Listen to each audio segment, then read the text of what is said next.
For the first time in years, the R1200GS's status as the best-selling big bike is under threat. By the end of March this year, Honda had sold 603 Africa Twins compared to 662 GS's. That's the closest any competitor has come to matching the BMW in ages. So, time to dust off the adventure twat suit and pit these two bikes against each other in a back-to-back test on and off the road. It's not hard to see why people love the GS. It's a fantastic road bike, extremely comfortable, with an engaging 125 horsepower engine with 92 pounds-foot of torque, excellent handling and suspension, very powerful Brembo monoblock brakes, and a sophisticated electronics package including traction control and riding modes. With its tall adjustable screen, I can't think of a better bike for big motorway miles, and it's great fun on twisties too. The Honda is competent in all respects, but I don't think it's quite the accomplished road bike the BMW is. It's comfortable, but not to the same degree. It's perfectly happy at motorway touring speeds, but a little more vibey. Compared to the GS, it feels like it needs another gear. The screen is tall, about chin height for this 5'9" rider, but non-adjustable. The level of wind protection is good though. On bendy roads, the 21-inch front wheel feels slightly less willing to change direction than the BMW's 19-inch one. The front brake, the same Nissin 4-pot setup as found on the CRF 450 Rally, it's good, but it's not up there with the BMW's. The Honda's 998cc parallel twin makes 94 horsepower and 72 pounds-foot, and it will go fast when you hold onto the gears. We borrowed the automatic version with Honda's dual clutch transmission system, so if you hold the throttle open it hangs onto the gears for you. It's a good engine with a good noise, but it lacks the meaty character of the 1170cc Boxer twin, and the DCT never seems to quite get it right on the road. Whether you're in D mode for drive or S mode for sport, you end up having to correct its gear choices with the button shifters on the left bar. It's also got switchable traction control and ABS, which can be deactivated at the back wheel. But of course, this is all only half the story. These are adventure bikes, right? Time for an adventure.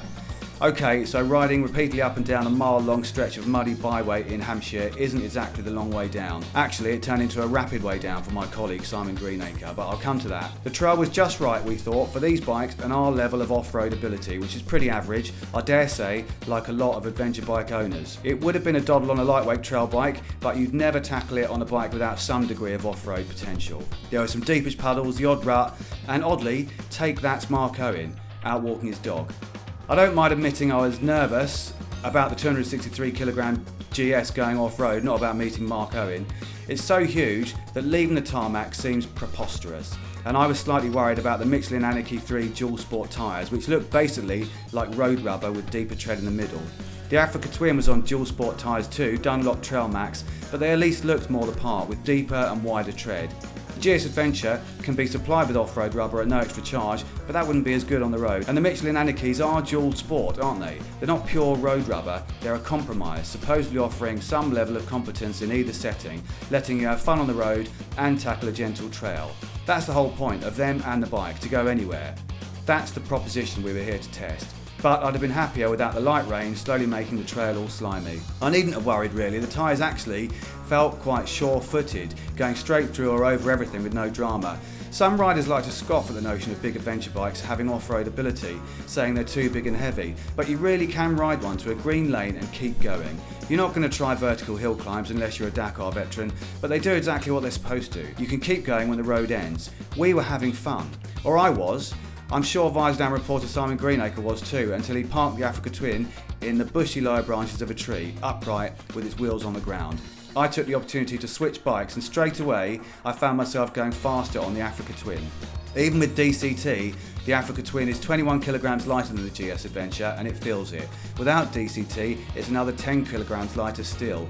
It's so much smaller and lighter, and narrower between your knees when you stand up, so it feels more like a bike that's supposed to be off-road. It's not so much a matter of faith in the Honda. The lighter weight makes you feel more in touch with the tyres, and on dirt the DCT becomes a big advantage for the inexpert off-road rider. From a host of unfamiliar challenges, one is removed: gear selection while standing up. In S mode, the DCT does make good gear choices, and if you have to override it, the button shifters are perfectly positioned to reach with your thumb and forefinger while standing up. I got to the end of the trail and looked back to see how far ahead I was of Simon on the GS. I waited, and then I went back.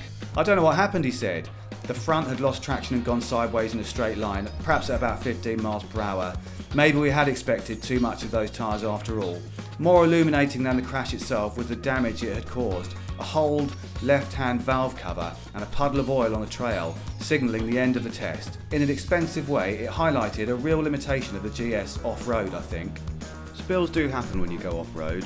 A bike susceptible to being rendered out of action as soon as one does is probably slightly less than ideal. And what good did those crash bars do?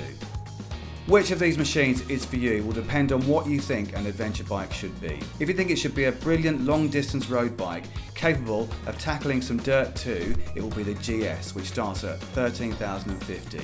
If you think it should be a bike you might actually be able to ride to a remote corner of the world on without a film crew and support truck, over mud, rock, sand and tarmac if necessary, then it's the 10499 Africa Twin.